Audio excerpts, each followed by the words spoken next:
ATM Urdu.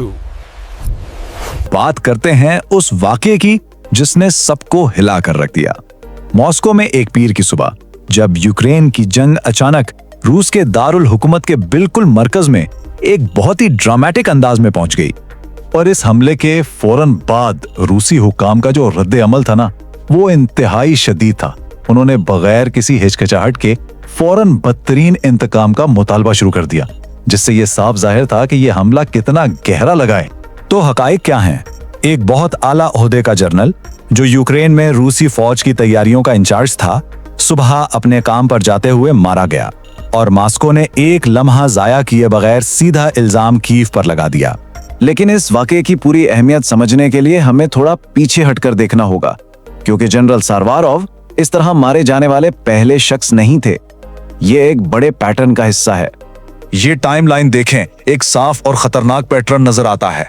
रूस की अपनी सरहदों के अंदर इसकी फौजी क़यादत को एक बहुत ही मुनज़्ज़म तरीके से निशाना बनाया जा रहा है। तो अहम बात ये नंबर है 3। सिर्फ एक साल के अंदर 3 सीनियर जनरल्स का खात्मा। अब ये सिर्फ एक फौजी नुकसान नहीं है, कीव के लिए इसके 2 मकासद हैं। एक तो अहम मंसूबा साजों को रास्ते से हटाना, और दूसरा क्रेमलिन के इस दावे को चैलेंज करना कि रूस के अंदर सब कुछ महफूज और कंट्रोल में है। और यहीं से हम क्रेमलिन की जंगी कोशिशों के अंदर एक बहुत ही दिलचस्प तजाद तक पहुंचते हैं। यहाँ 2 बिल्कुल मुख्तलिफ हकीकतें एक दूसरे से टकरा रही हैं। एक तरफ जनरल गेरासिमोव जैसे फौजी लीडर हैं जो पुतिन को बता रहे हैं कि फतेह यकीनी है, सब कुछ ठीक है, और दूसरी तरफ इक्तिसादी मशीर हैं जो एक बिल्कुल मुख्तलिफ कहानी सुना रहे हैं। वो आने वाले माशी बहरान की वार्निंग दे रहे हैं, और ये दोनों मुतजाद कहानियां एक ही हुकूमत के अंदर चल रही हैं। अब देखें, ये सिर्फ गलत रिपोर्ट्स या गलत फहमियां नहीं है, ये एक सोची समझी हिकमत अमली है। इसे कॉग्निटिव वॉरफेयर कहते हैं, यानी मुखालिफ के जहन को कंट्रोल करने की जंग। आइए देखते हैं कि ये काम कैसे करती है। तो ये पूरा चक्कर कुछ इस तरह काम करता है। फ्रंट लाइन से झूठी रिपोर्ट्स आती हैं जो पुतिन के पहले से मौजूद यकीन को और पुख्ता करती हैं।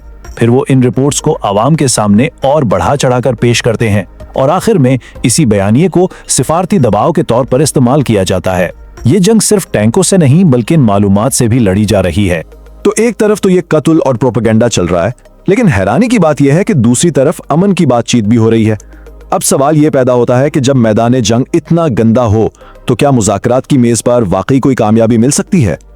अब हम आते हैं अपने आखिरी हिस्से की तरफ, जहां हम देखेंगे कि ये सारी कड़ियां फ्लोरिडा में होने वाली उन खुफिया बातचीत से कैसे जुड़ती हैं।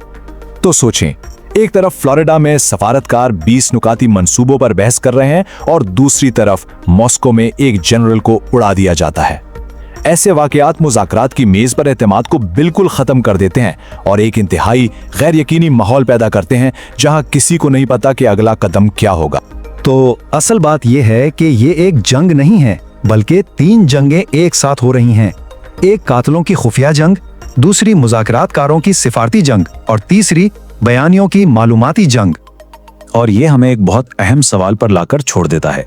जब कोई जंग बमों, झूठ और मसाहिफों तीनों से लड़ी जा रही हो, तो आखिर में फैसला कौन सा महाज करेगा?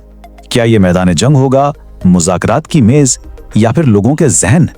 इस जंग का मुस्तकबिल इसी सवाल के जवाब में छुपा है।